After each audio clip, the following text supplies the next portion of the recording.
Hi friends, ಮಹಾಭಾರತದ ಯುದ್ಧಕ್ಕೆ ನಿಜವಾದ ಕಾರಣ ದುರ್ಯೋಧನ ಎಂದು ನಿಮ್ಮೆಲ್ಲರಿಗೂ ಚೆನ್ನಾಗಿ ಗೊತ್ತು. ಅದೇ ರೀತಿ ದುರ್ಯೋಧನನ ಹೆಂಡತಿ ಭಾನುಮತಿಯ ಬಗ್ಗೆ ನಿಮಗೆ ಗೊತ್ತಿದೆಯೇ? ಅವಳ ಹೆಸರನ್ನು ನೀವು ಕೇಳಿರುತ್ತೀರಾ. ಅತ್ಯಂತ ಸುಂದರಿಯಾದ ಭಾನುಮತಿ ಹೇಗೆ ಮದುವೆಯಾದಳು ಎಂದು ನಿಮಗೆ ಗೊತ್ತೇ? ಇದು ಬಲವಂತದ ಮದುವೆ ಎಂದು ಹೇಳಿದರೆ ನೀವು ಆಶ್ಚರ್ಯರಾಗುತ್ತೀರಾ. ಇದೆಲ್ಲ ಹೇಗೆ ನಡೆಯಿತೆಂದು ಈ ವಿಡಿಯೋವನ್ನ ಪೂರ್ತಿಯಾಗಿ ನೋಡಿದರೆ ನಿಮಗೆ ಅರ್ಥವಾಗುತ್ತೆ. ಈ ವಿಡಿಯೋ ತುಂಬಾ ಇಂಟ್ರೆಸ್ಟಿಂಗ್ ಆಗಿದೆ, ಎಲ್ಲಿಯೂ ಕೂಡ ಸ್ಕಿಪ್ ಮಾಡದೆ ಪೂರ್ತಿಯಾಗಿ ನೋಡಿ. ಈ ವಿಡಿಯೋ ನಿಮ್ಗೆ ಇಷ್ಟವಾಗಿದ್ದರೆ ಒಂದು ಲೈಕ್ ನೀಡುವ ಮೂಲಕ ಇನ್ನೂ ಹೆಚ್ಚಿನ ವಿಡಿಯೋ ಮಾಡಲು ಪ್ರೋತ್ಸಾಹಿಸಿ.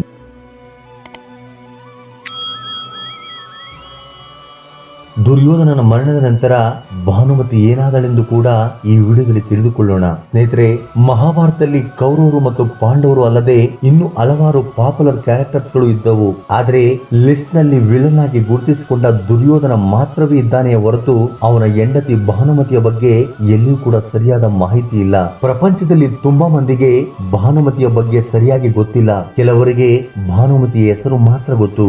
ಈ ದಿನದ ವಿಡಿಯೋದ ನಂತರ ಭಾನುಮತಿಯ ಬಗ್ಗೆ ತುಂಬಾ ವಿಷಯಗಳನ್ನ ನೀವು ತಿಳಿದುಕೊಳ್ಳುತ್ತೀರಾ.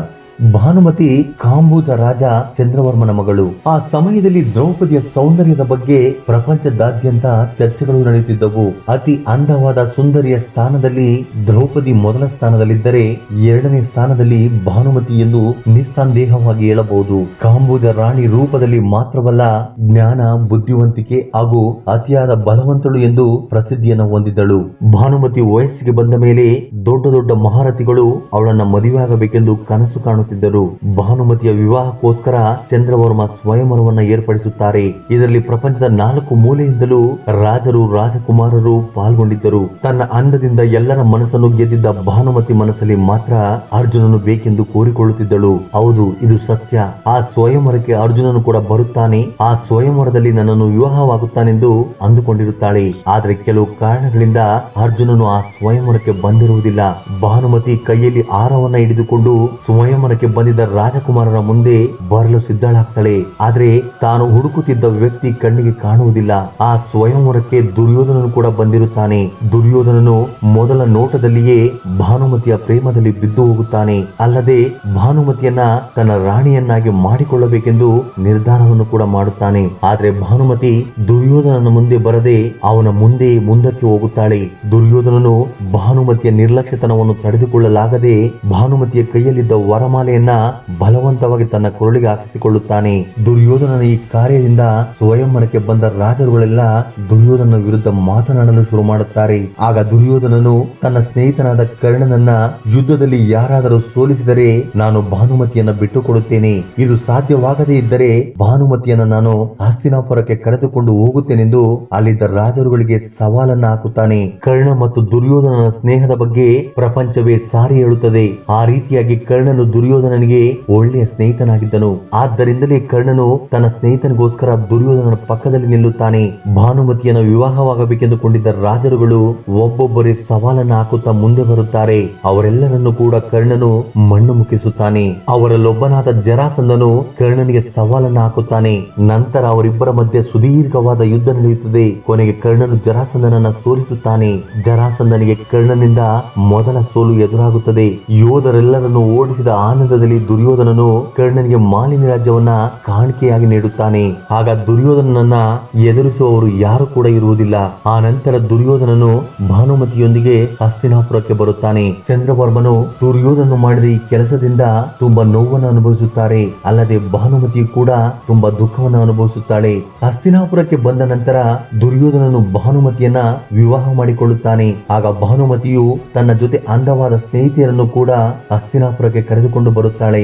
ಭಾನುಮತಿಗೆ ತನ್ನ ಸ್ನೇಹಿತರೊಂದಿಗೆ ಒಂದು ಪ್ರತ್ಯೇಕವಾದ ಸ್ನೇಹವಿರುತ್ತದೆ. ಅವಳ ಜೊತೆ ಅವಳ ಸ್ನೇಹಿತರು ಕೂಡ ಬರುತ್ತಾರೆ.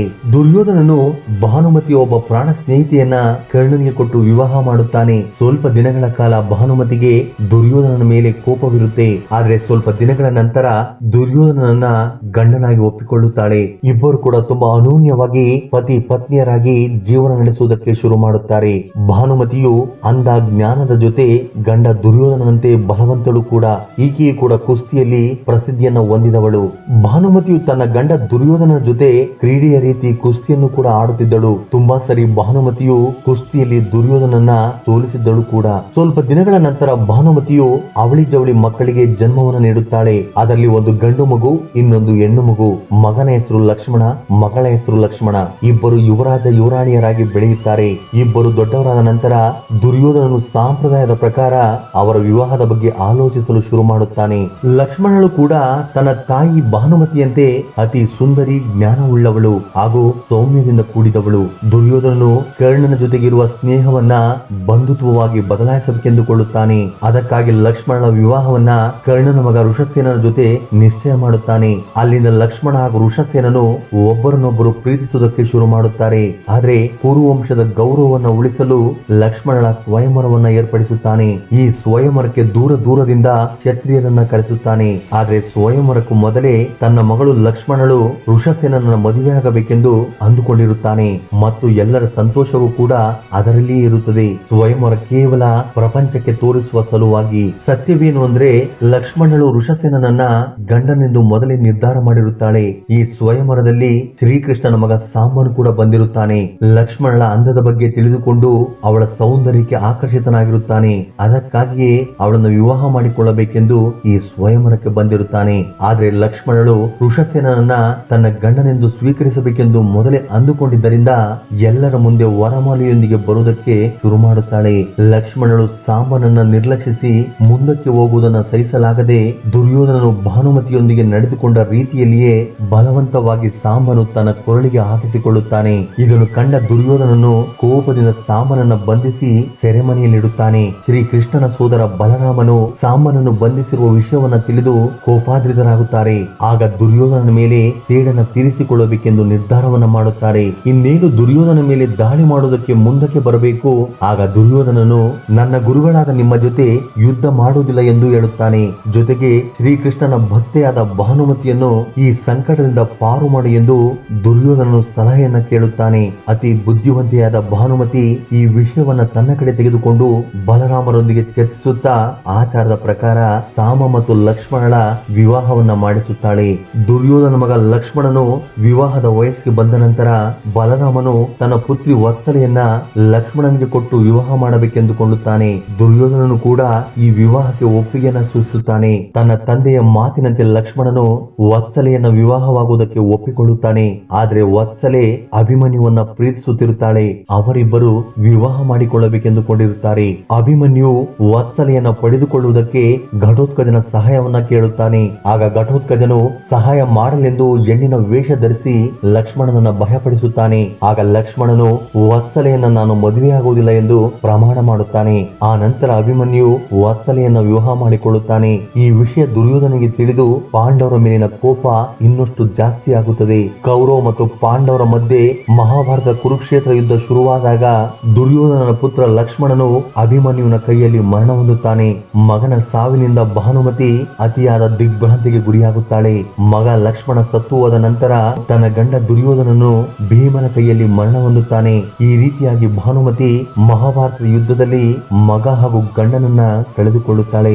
ಮಹಾಭಾರತದ ಯುದ್ಧ ಮುಗಿದ ನಂತರ ಅವಳ ಜೀವನ ಸಾಧಾರಣ ಜೀವನವಾಗಿ ಬದಲಾಗುತ್ತೆ. ಆ ನಂತರ ಭಾನುಮತಿ ಮಾಡಿದ ಒಂದು ಕೆಲಸದಿಂದ ಅವಳ ಹೆಸರು ಶಾಶ್ವತವಾಗಿ ಉಳಿಯುವಂತೆ ಮಾಡುತ್ತದೆ. ಮಹಾಭಾರತ ಯುದ್ಧದಲ್ಲಿ ಎರಡು ಪಕ್ಷಗಳು ಕೂಡ ಭಾರಿ ನಷ್ಟವನ್ನ ಅನುಭವಿಸುತ್ತವೆ. ಎರಡೂ ಪಕ್ಷಗಳು ಶತ್ರುತ್ವವನ್ನು ಮುಗಿಸಿ ಸ್ನೇಹವನ್ನ ಚಿಗುರಿಸಬೇಕು ಎಂದರೆ ಇಬ್ಬರ ಪಕ್ಷದಲ್ಲಿ ವಿವಾಹ ನಡೆದರೆ ಮಾತ್ರವೇ ಮಿತ್ರತ್ವ ಶಾಶ್ವತವಾಗಿ ಉಳಿಯುತ್ತದೆ ಎಂದು ಅವರ ಶತ್ರುತ್ವವನ್ನು ಅಂತ್ಯ ಮಾಡಬೇಕೆಂದು ಭಾನುಮತಿಯನ್ನ ಅರ್ಜುನ ಜೊತೆ ವಿವಾಹ ಮಾಡಬೇಕೆಂದು ಅಂದುಕೊಳ್ಳುತ್ತಾರೆ. ಅರ್ಜುನನು ಕೂಡ ಈ ವಿವಾಹಕ್ಕೆ ಸಿದ್ಧನಾಗುತ್ತಾನೆ. ಅರ್ಜುನನು ಮತ್ತು ಭಾನುಮತಿ ವಿವಾಹ ಮಾಡಿಕೊಳ್ಳುತ್ತಾ ಈ ವಿವಾಹದಿಂದ ಕೌರವ ಮತ್ತು ಪಾಂಡವರ ಮಧ್ಯದ ಶತ್ರುತ್ವ ಅಳಿಸಿ ಬಂಧುತ್ವ ಏರ್ಪಡುತ್ತದೆ. ಇನ್ನು ಕೆಲವು ಪುರಾಣಗಳ ಪ್ರಕಾರ ಅರ್ಜುನ ಭಾನುಮತಿ ವಿವಾಹವಾಗಿಲ್ಲ, ಇದು ಅಸತ್ಯ ಎಂದು ಹೇಳುತ್ತವೆ. ಇದರ ಬಗ್ಗೆ ನಿಮ್ಮ ಅಭಿಪ್ರಾಯ ಅನಿಸಿಕೆಗಳನ್ನ ಕಮೆಂಟ್ ಬಾಕ್ಸ್ ಅಲ್ಲಿ ತಿಳಿಯಪಡಿಸಿ. ಹಾಗೆ ಈ ವಿಡಿಯೋ ನಿಮಗೆ ಇಷ್ಟವಾಗಿದ್ದರೆ ಲೈಕ್ ನೀಡುವುದರ ಜೊತೆಗೆ ನಮ್ಮ ಚಾನೆಲ್ ಅನ್ನು ಸಬ್ಸ್ಕ್ರೈಬ್ ಮಾಡಿಕೊಳ್ಳಿ. ಆಗ ನಾವು ಮಾಡುವ ಎಲ್ಲಾ ವಿಡಿಯೋಗಳು ನೋಟಿಫಿಕೇಶನ್ ರೂಪದಲ್ಲಿ ನಿಮ್ಮ ಮುಂದೆ ಬರುತ್ತವೆ.